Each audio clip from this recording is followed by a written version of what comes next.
ایک واقعہ اس سلسلے میں عرض کرتا ہوں، اور حضرت عبد الرحمن بن عوف رضی اللہ تعالیٰ عنہ اس کے راوی فرماتے ہیں کہ میدان بدر میں ایک مرحلہ وہ تھا کہ ایک آدمی ادھر سے لڑنے کے لیے آتا تھا، پھر ایک ادھر سے لڑنے کے لیے آتا تھا۔ کفار نے اس جنگ کو ہارتے دیکھا تو اجتماعی جنگ شروع ہو گئی، اور اجتماعی جنگ کے بارے میں خود ہی ارشاد فرماتے ہیں کہ اجتماعی جنگ میں اس کی بڑی اہمیت ہے کہ انسان کا دایاں بھی مضبوط ہو اور اس کا بایاں بھی مضبوط ہو۔ حضرت عبد الرحمن بن عوف رضی اللہ تعالیٰ عنہ فرماتے ہیں کہ میں نے دائیں طرف دیکھا تو ایک معصوم سی کلی، ایک بچے، ایک نوجوان کو اپنے دائیں طرف کھڑے دیکھا۔ دل ہی دل میں نے کہا کہ عبد الرحمن تم تو مارے گئے، تمہارا دایاں تو بہت ہی کمزور، یہ کیا گل کھلائے گا، کہاں تک جائے گا؟ فرماتے ہیں پھر میری بائیں طرف نظر پڑی تو ایک اور معصوم سے بچے کو میں نے اس طرف کھڑے دیکھا، بس پیروں تلے زمین نکل گئی، اور میں نے اپنے آپ سے کہا کہ تمہارا تو دایاں بھی کمزور ہے اور بایاں بھی کمزور ہے۔ فرماتے ہیں کہ ابھی اسی ادھیڑ بن میں تھا کہ دونوں بچے بیک آواز بولے اور چلا کر دونوں نے کہا کہ چچا ابو جہل کہاں ہے؟ فرماتے ہیں کہ میں نے دونوں کو سر سے لے کر پیر تک دیکھا اور پوچھا کہ بھتیجو تم ابو جہل کا کیا کرو؟ دونوں نے بیک آواز کہا کہ چچا گھر سے طے کر کر آئے ہیں،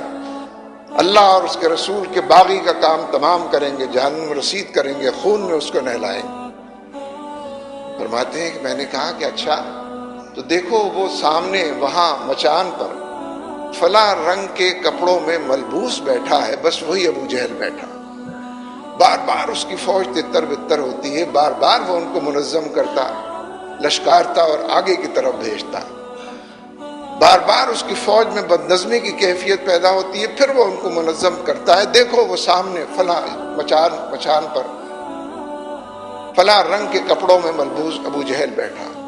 فرماتے ہیں کہ ابھی بات ادھوری تھی، ابھی کچھ کہنا باقی تھا کہ دونوں بچے طوفان کی طرح اٹھے، بجلی کی طرح کوندے، آندھی کی طرح بڑھے، مچان کے قریب پہنچے، دونوں نے وار کیا، دونوں کا تلوار کا وار ابو جہل کی گردن پر لگا، ابو جہل مچان سے نیچے گرا، خاک اور خون کے اندر لتھڑا ہوا ابو جہل انہی زخموں کی تاب نہ لاتے ہوئے جہنم رسید۔ یہ دو بچے کون ہیں؟ معاذ اور موعوذ رضی اللہ تعالیٰ۔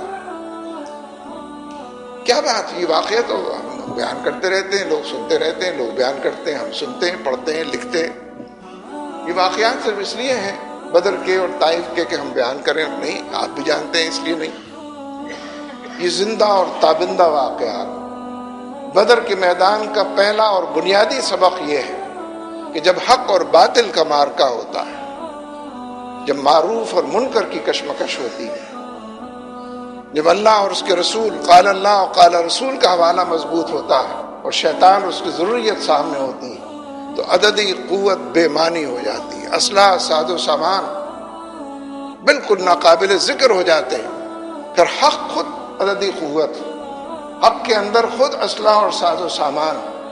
حق کے اندر وہ کر و فر اور وہ تمام چیزیں مضمر و پناہ ہیں کہ وہ باطل کو شکست دے سکے۔ باقی تو پھر نام لینے کے لیے میں اور آپ موجود ہیں اور دوسرے لوگ ہیں۔